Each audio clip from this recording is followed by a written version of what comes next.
let's just go ahead and jump in. This is going to be probably maybe 20, 30 minutes. It'll be sort of a quick how-to. Today's flow, welcome and intros. If you still haven't introduced yourself in the chat, please go ahead and do that. And then we're going to jump into sort of the basics of who's on camera, framing and lighting, going live, and then we will do Q&A. Also feel free to do Q&A throughout. We will, this is a very informal sort of conversation. And while we do have a presentation and slides, please feel free to throw your questions in the chat and we will look to do that, answer them as we go. I'm also going to just launch a quick poll to see where people currently are in terms of video, where they're at. And while that is happening, let's just do a really quick intro of Climate Nexus and Water Hub, and then we'll jump right in. Marlene, you want to tell us about Climate Nexus? Yes, sorry, I got distracted by the poll. So yes, Climate Nexus is a strategic communication shop for the climate movement. We are a nonprofit, nonpartisan, and we kind of function as the middleman or the middlewoman, I should say, between the advocates, experts, scientists, and the media. So we are the connector to the stories that you want to tell. And I think that's the easiest way to describe Climate Nexus. And similarly, Water Hub does the same sort of work, but focused on the water sector. We are, in particular, are focused on frontline communities, communities of color and tribes, since those tend to be the people who are most impacted by water accessibility, affordability, human right to water issues. But yeah, we're a comm shop as well. We do pro bono work for the field and really look to build capacity for folks. So we'll do some quick intros and then we will dive right in. Marlene, tell us about yourself. Yes, so thank you. My name is Marlene Peralta. I am an Associate Director of Broadcast Media Relations at Climate Nexus. I'm pretty much one of two focusing on TV news in particular at Climate Nexus. So I'm the one trying to see if any of the stories that we're pitching are good for broadcast, because not every story, unfortunately, makes it on the air because of limitations in visuals, right? Because everything on TV has to look good. It has to have images. And if there's no image, there's no story, unfortunately. So that's part of the job I do. I was a former journalist. I train broadcast journalists. I went to the CUNY Grad School of Journalism here in New York City, where I'm based. I worked in multiple news outlets, from radio, television, to magazines, newspapers in both English and Spanish. Spanish is my native language. And yes, I've been doing media relations for the past 5 years. Welcome, everyone. I can go next. Hi, everybody. Thanks so much for coming. I see a couple familiar faces in here. Gina and Carlos, nice to see you. I am the Water Hub's digital director and have been in the climate space for about 7 years now, having worked at some regional frontline nonprofits like Tree People in Los Angeles, and most recently at an organization called 1 Meal a Day for the Planet, and that was around the connection between food and our climate. So I'm here, I've been here for about a month, and I'm really excited to share with y'all and hear how we can help you. Thanks, y'all. I'm Kimika Martinez. I use she, her pronouns. I am currently outside of Los Angeles in the San Bernardino Mountains, and I have been in nonprofit communications for about 12 years and was a journalist for the better part of a decade before that. And I am on the Water Hub's team as the Director of Media Strategy. So thank you. I wanted to thank you all again for being here. We do have a couple of questions in the chat already. I'm just going to say them out loud so that we know these as we're framing the conversation. A couple of things that have come up are I love to learn more about how to maintain eye contact. I always look at the participants versus the camera. I like to not look like a deer caught in headlights when I'm asked a question I didn't prepare for. And I mean, that's sort of like the basics of it. I will also say there's 2 other trainings that are going to come on that we're planning after this. One is working with influencers, and 2 is how to give good sound bite. So we'll be delving even more into some of those things coming up, but we can talk a little bit about it now as well. I'm sure Marlene has some good tips for this. I will just preface this and say it's all about practice. But let's delve in and take it away, Marlene. I'm seeing the poll, and I don't know if it's better to ask this question now, but I'm wondering because a lot of people selected other as, you know, where they do videos. So if you wanna, if those of you who responded to that, if you can chat like which other you know, mediums you use for video, that would be great. That way we can have a better idea and I can integrate it in the discussion. Right, Zoom, yes, duh, we're using Zoom right now. So yes, no, that's great.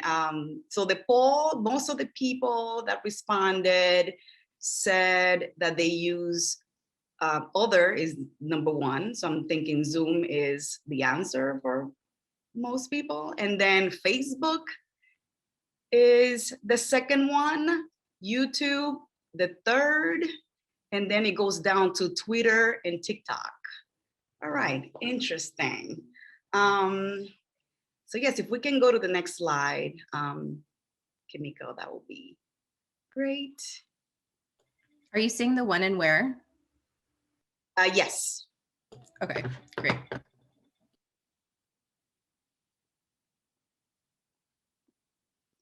All right, so going back, I guess, going to the basics. You know, first, to be as effective spokesperson, right? You need to be energetic. You need to be strong speaker, eloquent, concise.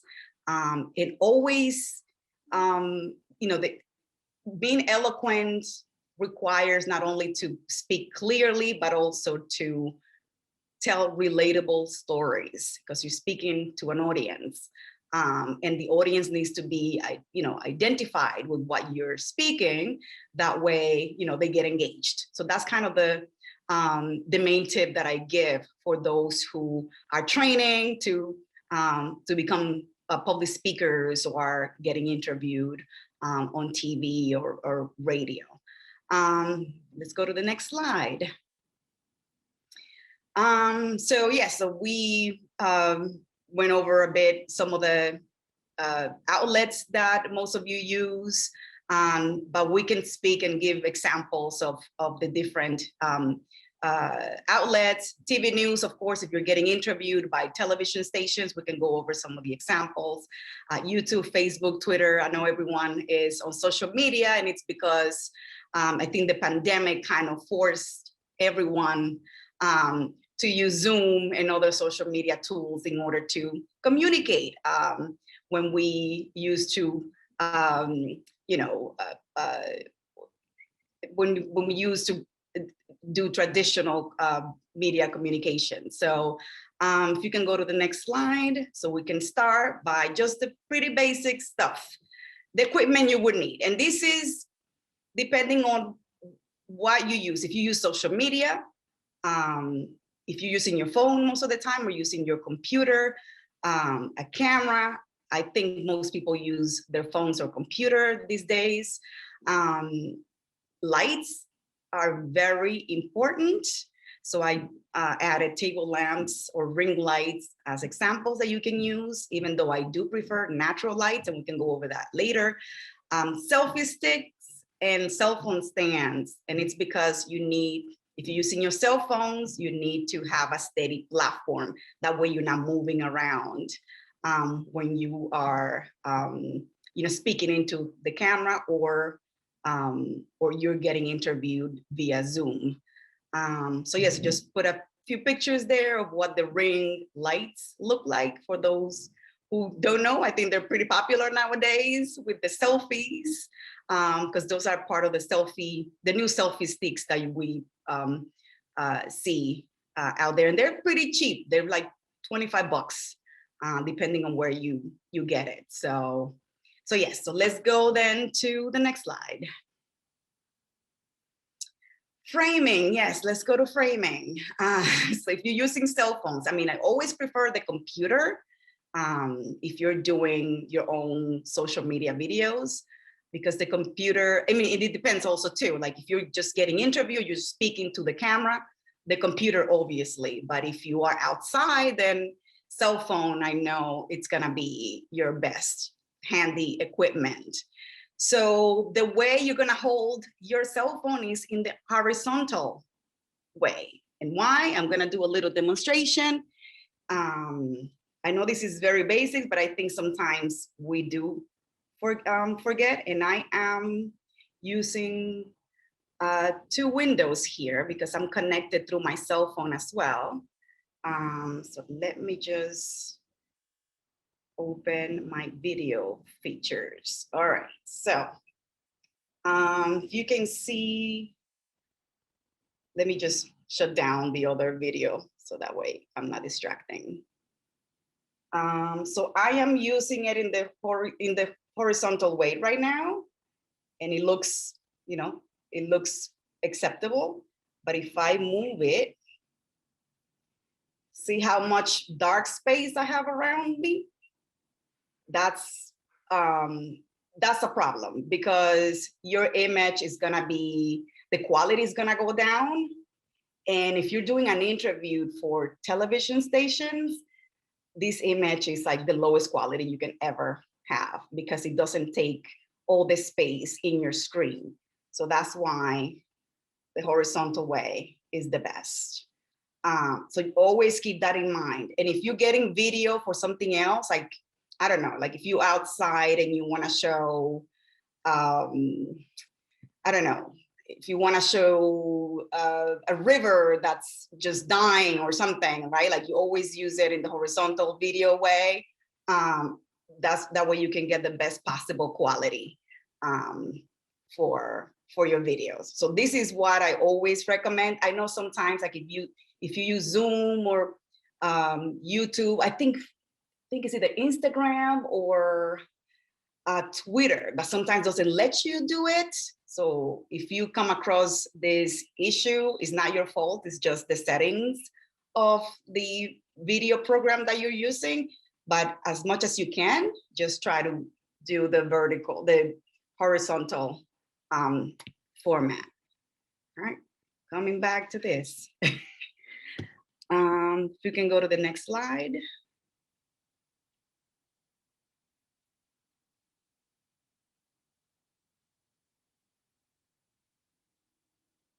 All right, settings matter.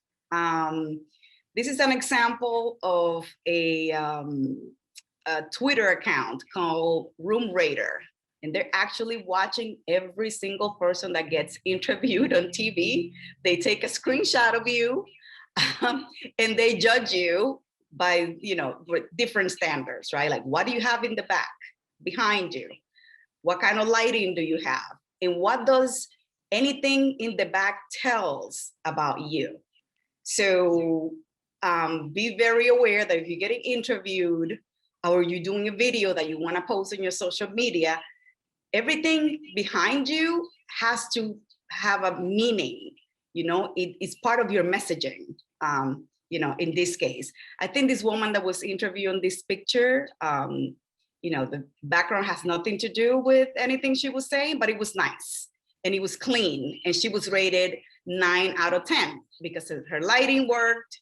Nothing was really too distracting, and the space around her was all even.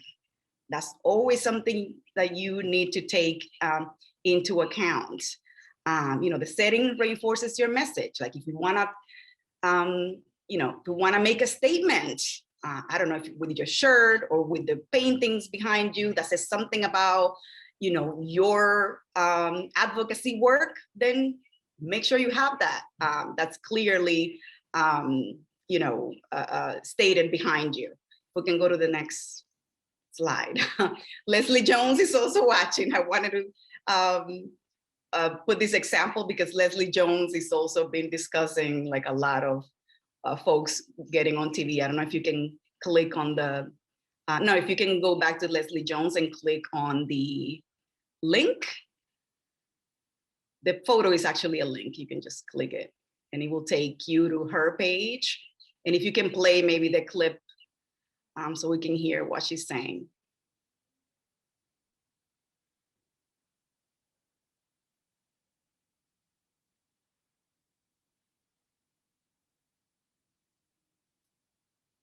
Not working for you?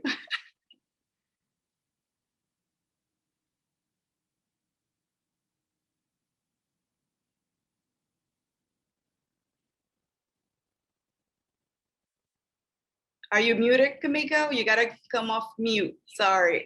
I don't know if you all can hear it if I share it anyway. I don't like. There you go. I don't know if you guys can hear this at all. Yes. That's some kind of ninja suit. Oh, them flowers. What kind of cake is that? A strawberry cake? Look at her. Look at the living room. The chairs is dressed like knights, like chess pieces. I love it. What's on that menu? What's on that chalkboard, Claire? Them flowers are beautiful as you are, Claire. Your hair is flat iron for the wards. I love everything about you, boo. How you doing? I'll miss y'all. So that was good. That's just an example. See, Leslie Jones was actually noticing that she had a cake in the bag, all these things. So this is just to reinforce that anything you have behind you, you need to be aware of. And where, because sometimes you got plans sticking out of your head. So you want to make sure that you practice before you get on camera. That way you can see for yourself. If there's anything you need to move, practicing, I think, is the best way to get that down. If you can go to the next slide. Lighting. Well, before lighting, I'm going to explain this picture because it also has to do with framing, right? This is the Attorney General of Pennsylvania, and he was sitting right behind a bookcase, but he had a door. Doors are very tricky, doors and windows. I would avoid having any windows behind you, any doors, and the doors for obvious reasons. He had his son walking out on him during a live interview. He handled it very well. He ignored it. His son's, continued walking. But, this is something that's gonna distract you if you don't have experience, being interviewed on TV. But I also wanted to ask, and maybe you can all put it in the chat, like, what do you notice behind the Attorney General's background, aside from books? Anything that you notice behind him? Yeah, the UPS truck. RBG, yes. The count, yes. So in a way, the Attorney General was making a statement, right? RBG stands for justice. He is the Attorney General, and he was talking about counting every vote in Pennsylvania, right? So justice, again, the clock, getting every vote as soon as possible. The UPS, not UPS, I'm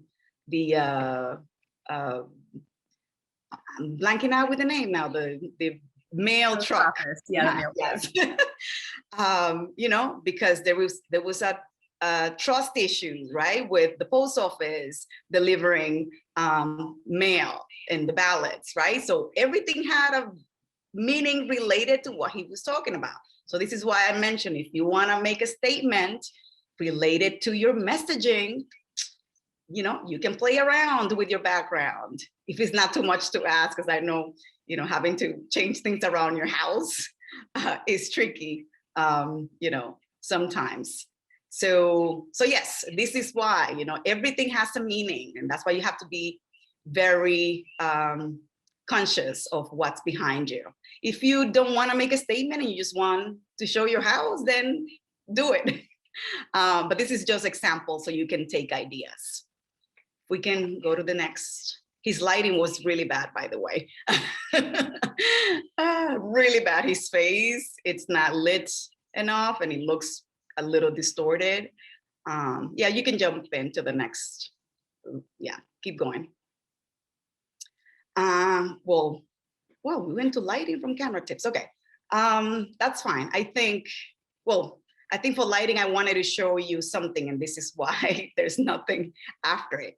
So for lighting, I mentioned earlier, I prefer natural light. Like if you're doing anything from your home, I prefer natural light. So if you can be close to a window with the light facing you, not behind you, not on your side, but facing you will be the best quality. And I can maybe do another demonstration with my cell phone. Hold on one second, because I have my lights on that side, as you can see. But I'm gonna turn around with my phone. 1 second.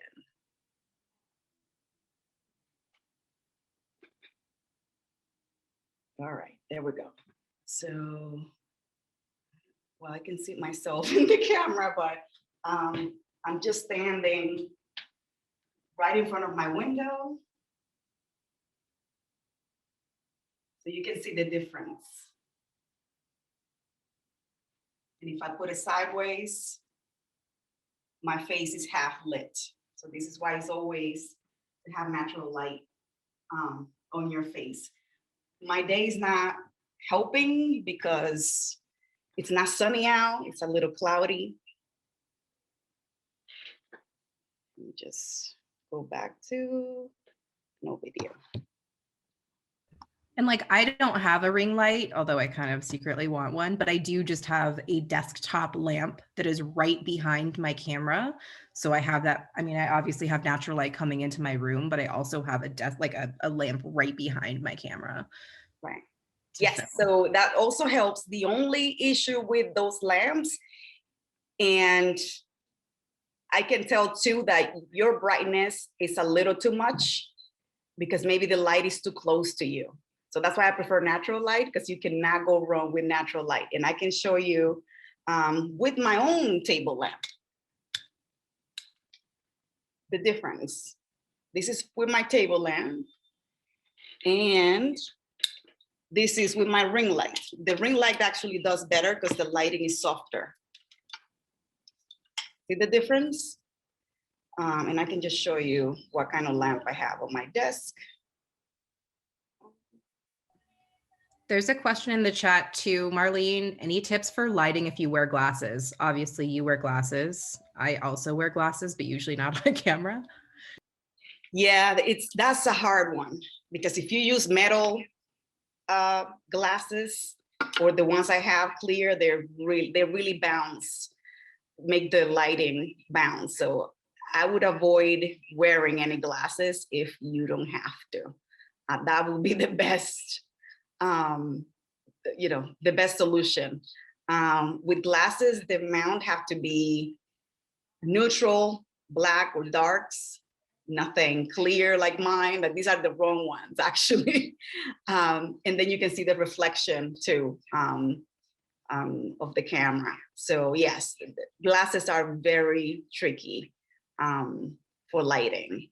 So yeah, so as I mentioned before, lights, if you don't have a ring light, you can use your table lamp, but you got to be very careful. Like you have to really, play with it before, just to see how much lighting you're getting on your face. Because if you have too much light, your wrinkles are gonna show, your imperfections are gonna be out there. And that's why I always prefer natural lights, because they actually make you look younger.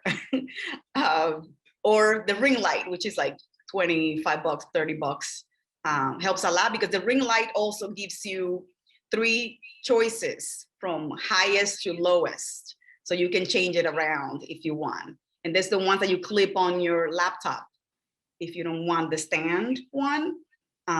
So there's a variety that you can actually get. Yes, the ring lights are, I think, are your best bet. All right, going to the next slide. So for on-camera tips, and for some reason I cannot see myself, which is a good thing, but I wanted to show something. Hold on, let me see what the view I have. I can only see Kimiko now. So what to wear is important. You can wear whatever makes you feel comfortable, but because I am a trained broadcast journalist, I have to tell you what the rules are. In case you get invited to a network and you want to be able to, follow those rules. Wearing patterns are bad. They're distracting sometimes. I would avoid 3 colors: red, white, and black. And the reason is, white is very difficult with the lighting. It kind of jumps off your body. Red bleeds, so you may have red in your face because of the lighting. Black, it darkens your face. So that's why I try to avoid those 3 colors. But if you have to wear black because that's the only thing you have, go for it. Or maybe you can have like an undershirt that's a plain color. That would help balance the colors a little bit. So it all has to do with lighting and how distracting it could be for the camera. So solid colors are the best. No logos, no nothing, unless you're making a statement and you're wearing a shirt that says something, go for it. If it adds to your message, go for it. How to sit down. I know we have office chairs at home that, we get to move, and moving is a big no-no. To get a good posture during your video, I always recommend people to sit at the edge or closer to the edge of the chair. That way your legs are touching the floor the right way. And your posture gets straight. Your back is straight and you can look straight into the camera. And that also reminds you not to move, too much, because you're sitting, your feet are, on the floor. What else? Leaning, right? It's a bad thing because you can come out of frame if you're leaning, if you're crossing your legs. I mean, crossing your legs is not a bad thing if you're not moving too much, but you have to be aware of all of that. And standing, I think for me, I prefer standing than anything else because I can control my body movements when I'm standing. When I'm sitting, it gives you a false sense of security that you're comfortable. So that's why you tend to move a lot. But if you are standing and maybe you're doing your own video with your phone, I recommend the phone to be in a flat surface or using a selfie stick to make it more steady. That's just something to apply when you have your phone around. Going to the next slide. I'm not sure what to do with my hands. I don't know if you noticed that I've been doing that a lot during this conversation, and because I did not listen to my own tip, I always try to hold something in my hands. That reminds me where my hand is.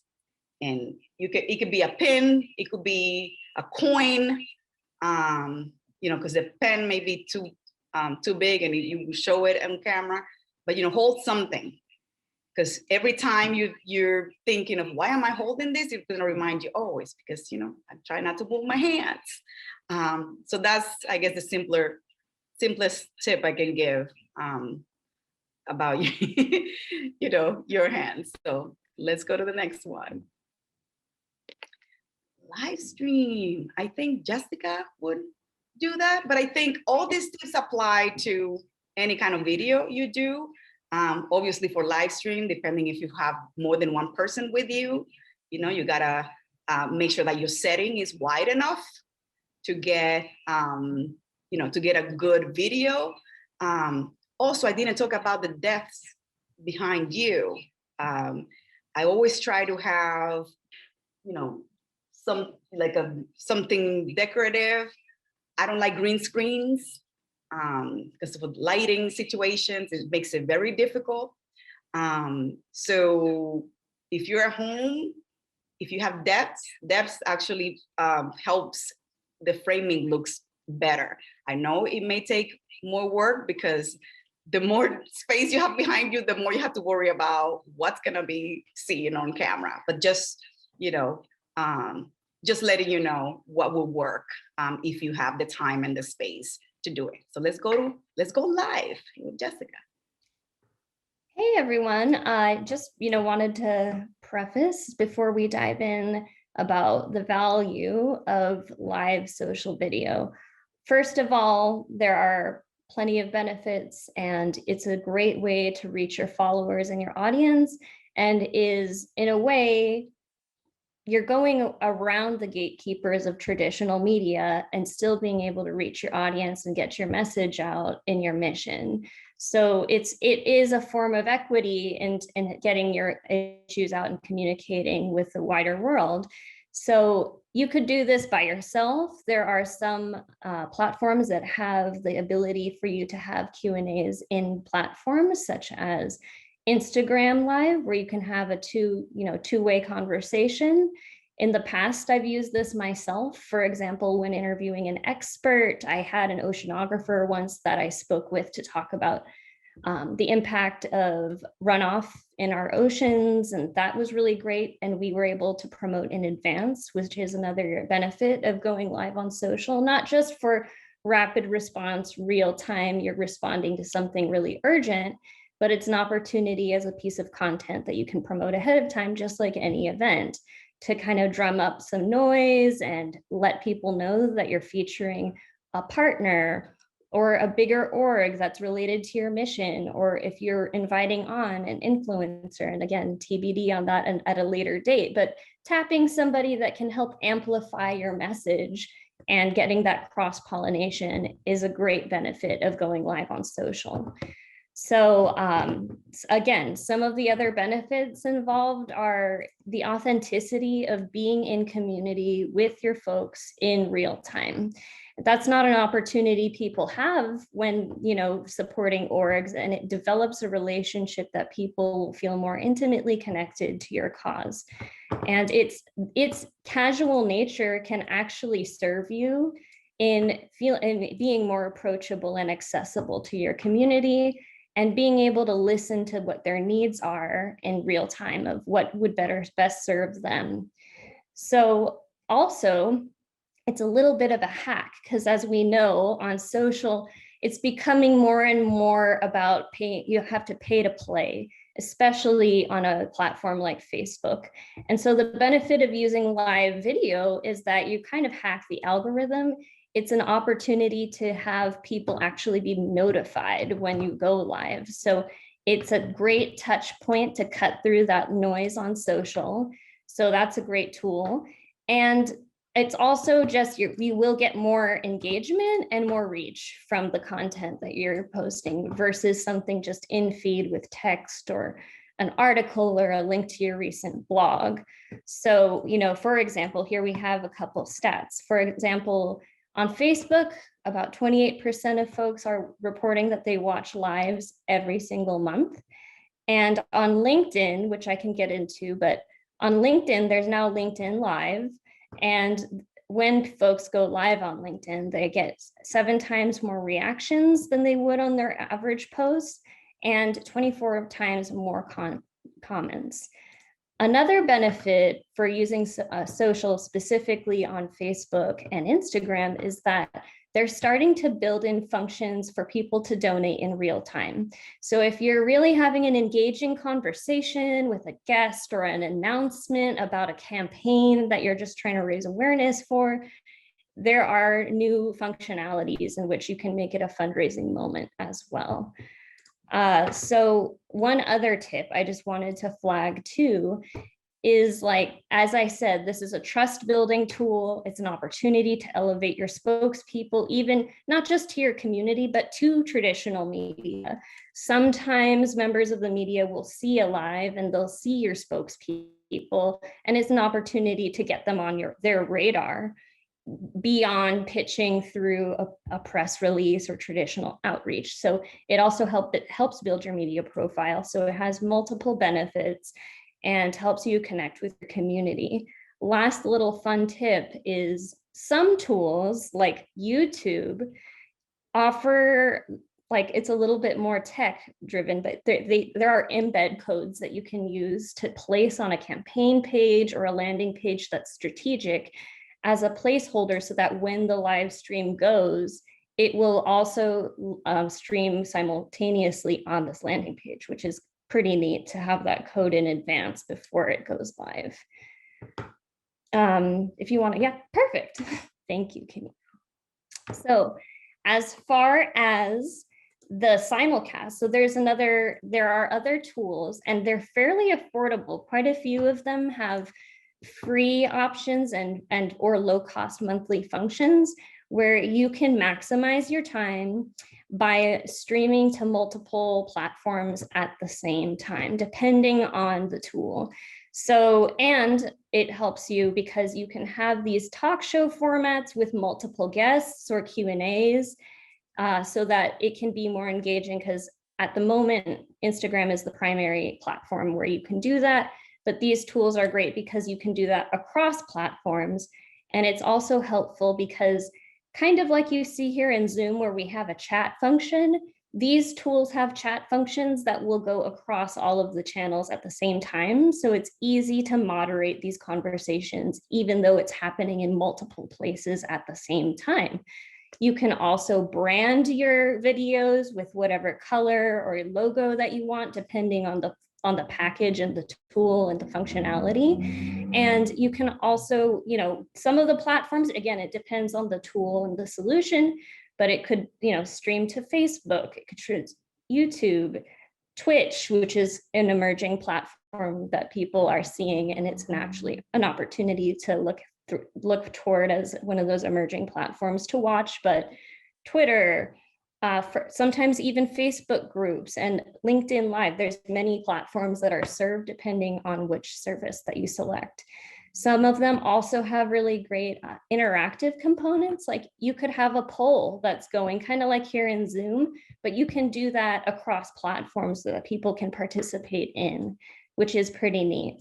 So, and the benefit too, either whether you're simulcasting across different platforms or you're in platform, a lot of them offer the opportunity for you to save it after it's broadcast, and you can use that for content later. So that means you can upload it to YouTube, where it can live forever in eternity, or you could use it to cut into smaller vignettes that you can use and post to your Instagram feed or other platforms. You can use it to review and pull out sound bites for quote cards that you could turn into graphics, or statistics for little graphics. And it's an opportunity to re-promote the content that you already discussed. And if you save the video, you can use it again and again. So a couple of the tools that I've listed here, of which there are quite a few, on the more affordable side are StreamYard and Restream. And they're all a little different, and they all, they have different relationships with different platforms. So you just have to look into which they support and what kind of functionality they have that would best serve your needs. So in the context of nonprofit and advocacy, if you think about it, you could have, in the time of COVID, this probably would have been helpful for people who were having mini galas online, for example, where multiple people could come and join the conversation and see honorees, all of that were easier to bring in, for their awards, or if there were multiple people that were emceeing, it's an opportunity to do that safely and remotely. And is still, like I said, even pre-COVID, I used this quite a bit in different roles where I was able to kind of bring in experts and partners like Center for Biological Diversity, and I had a conversation around climate, and you can get really creative with it. So feel free to drop in any questions into the chat at any time if you want me to touch on anything I just spoke on. So one of the things I feel like I hear a lot about social media is like people having anxiety about going live. And I have two thoughts on that. And then I want to ask Jessica and Marlene about this. One is you don't have to go live. You can record videos. Not everything has to be live. You can record and re-record and re-record and re-record until you get it to where you want it to be and then post it. Like there's nothing wrong with that. Not everything has to be live. Also, going live doesn't have to be stressful. I mean, yes, you are probably self-conscious. The more you do it, the more comfortable that you'll get with it. But also, like, you know, part of you know, the going live is that it is informal. Usually it feels very much like you're just having a conversation with a friend in your living room. So it doesn't have to be like, you know, TV news quality. You know, it's a very informal conversation, and it doesn't have to be fancy. Yeah, Arissa, like it makes me nervous too. And also once I get going, I'm like, this is not even a big deal. I'm just talking to my friend. So anyway, I don't know if Jessica, you or Marlene have more thoughts on that. Yeah. Go ahead, Marlene. Yeah, no, I agree that it's a very informal. Like I know we think of going live as if you're going on a TV station and, you know, doing a live interview. But yes, I mean, as long as it's natural, as long as you're walking people through the process, like, oh, you know, forgive me, I need to switch my phone. People are gonna be understanding. That's not gonna play against you. You know, doing the settings and letting people know that you're setting up your phone the right way so they can hear you better, right? And engaging with them. There's nothing wrong with that. So it's just, you know, the perfect thing about live is that no mistakes are bad. Like that's just part of it because it's a natural thing. It's not really a scripted TV. And just to piggyback on that, I wanted to say that oftentimes you being human and making mistakes makes people feel like you're more relatable. Nobody is perfect. It's okay. It's okay to make mistakes and trip over your words. You know, make a joke and move on. It's okay. Like it takes down that ivory tower issue and that barrier to connecting with you and your community, which, you know, I think it's trust building. It's authenticity. People appreciate authenticity these days more than anything. Right, and I think I want to answer one of the questions that someone said about keeping eye contact, just so we don't forget to answer that question. And if you are doing a Zoom interview through your computer, the one thing I advise is that you put either a clip or sticky note around the camera on your screen. And that's gonna remind you that you gotta keep looking at that when you're speaking. Like I've been going back and forth, looking at the screen, you know, the participants, and then going back to, you know, the camera because I have a clip actually next to it. And that reminds me, oh, I need to keep looking back at that. So I think that's the best thing you can do, is always using stuff to remind you that you have to focus on the camera lens. So you don't look like you're looking down the whole time. So any other questions?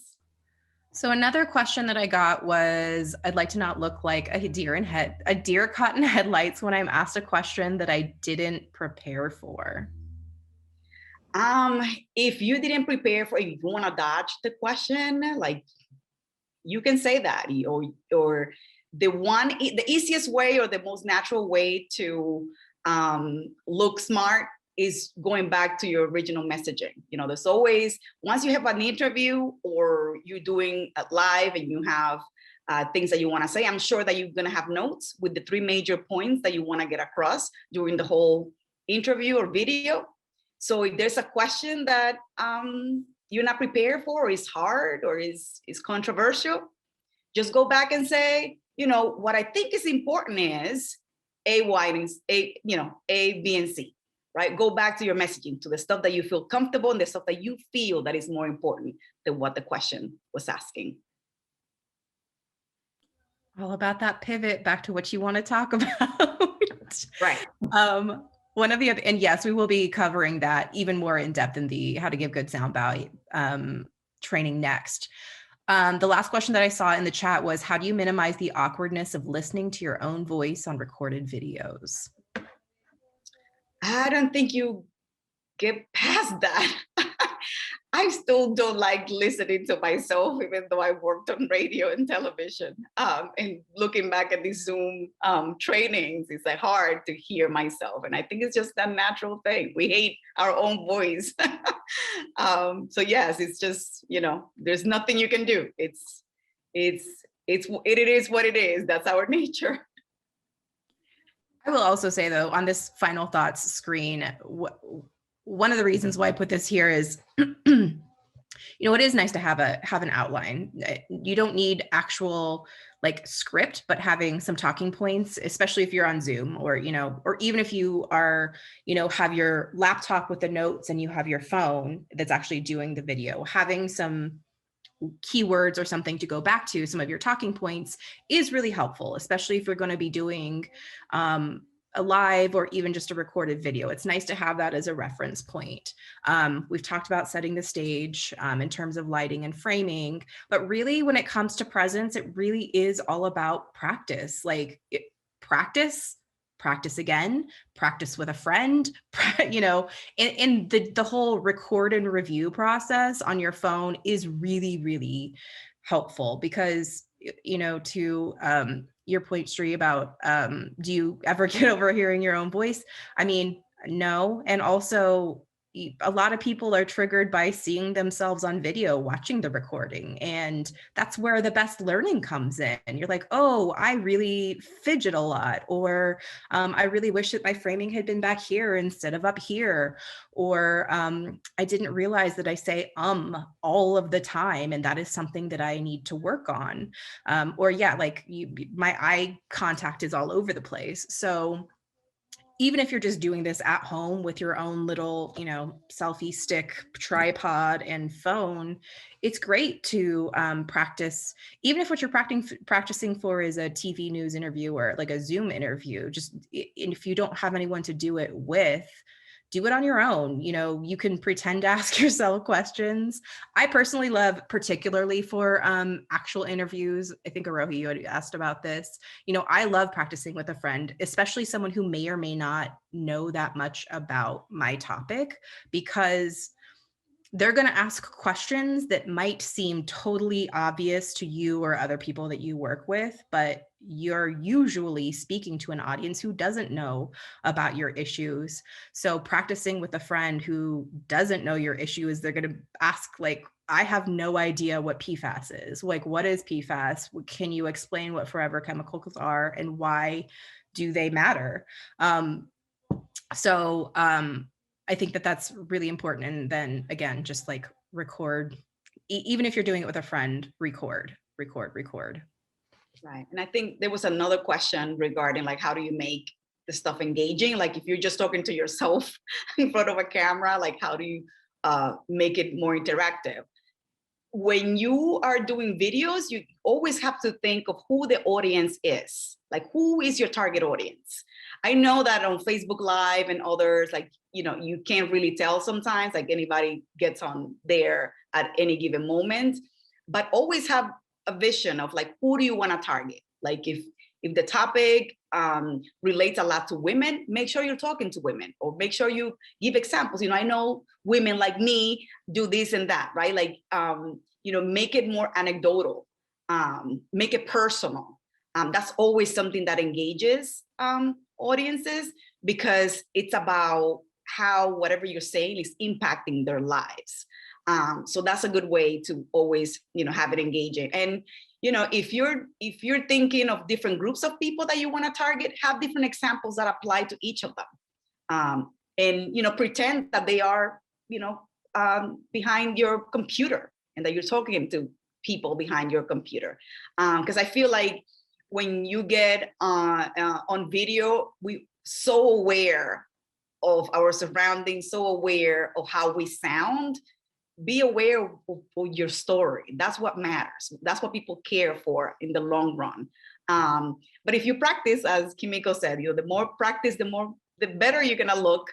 So that way you have to worry less about how you look and how you sound, and you can focus on the messaging that you want to get across. But yes, always having some sort of outline. Scripting is always bad. If you have to read, it's only acceptable to read if you're giving numbers, statistics, and you can say, oh, I have to reading from my notes, the statistics on this is X, Y, and Z, right? But that reason is, it's something that we do in conversations. We have to go back to our notes sometimes, go back to our books sometimes to tell the audience a specific information. So that will be the only time I would recommend for someone to do any reading. Readings are not allowed. Only make yourself a guide of how you want to handle the conversation. Introduction, the big picture, and then conclusions and goodbyes. Your point about stories also reminds me, and I realize we're getting all close to time now. People in comms and in advocacy work often forget that when it comes to video and TV interviews, that likability is huge. That humanity, people form their opinions about you very quickly, and whether they're going to listen to your message or not depends on if they find you likable. They will just completely tune you out if they don't think that you're a human and you're just a robot who's reading talking points. There's that level of trust shoots down very quickly. And if you are going to be an advocate and your entire reason for being on camera is to further a message, then you got to be likable. And this is even more so true for women because likability is a whole sexist thing. But anyway, but that is true. You, as an advocate, you have to appear human, and not to put more pressure on oh, great, now I have to think about this, and as well as my talking points and all of these other things. That's just the reality of it. We connect to other humans as humans. And if I feel like you're just spitting sound bites at me, really canned ones, then I am gonna tune out. And that's unfortunate, but true. And that's also true for producers who are looking to book advocates or experts to go on TV.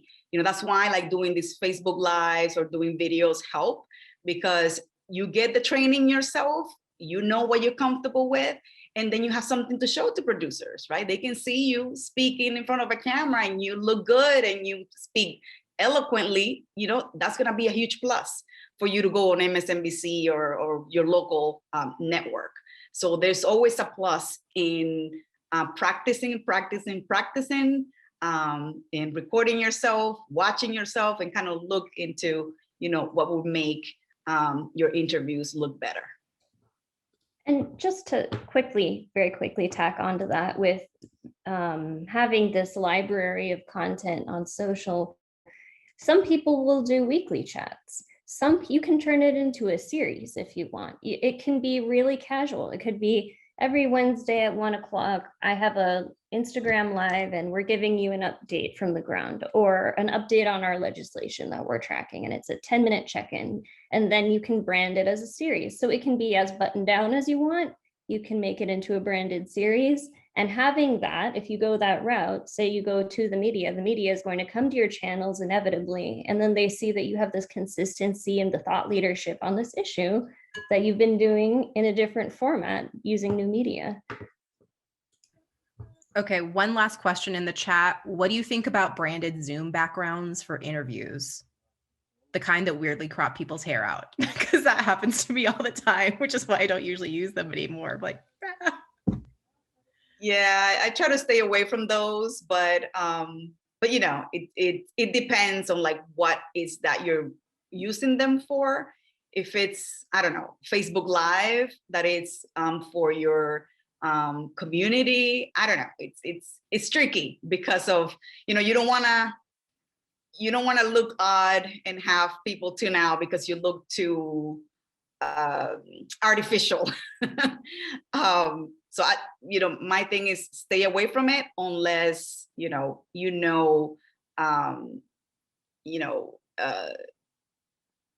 I'm blanking out now. Sorry. Just stay away from it, I guess. It's my best take.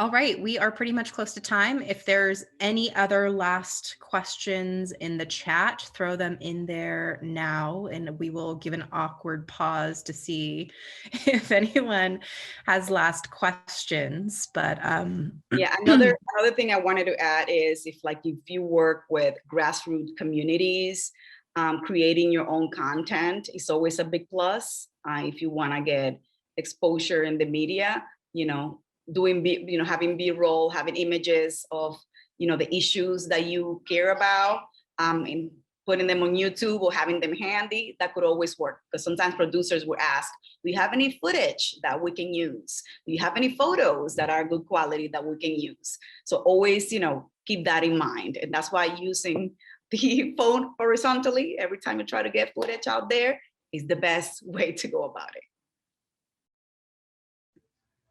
So thanks everyone for attending. This was recorded, so we'll send out the recording link shortly. And of course, we are here to help. Feel free to email any of us if you have additional questions or if you want to go deeper on something, feel free to reach out.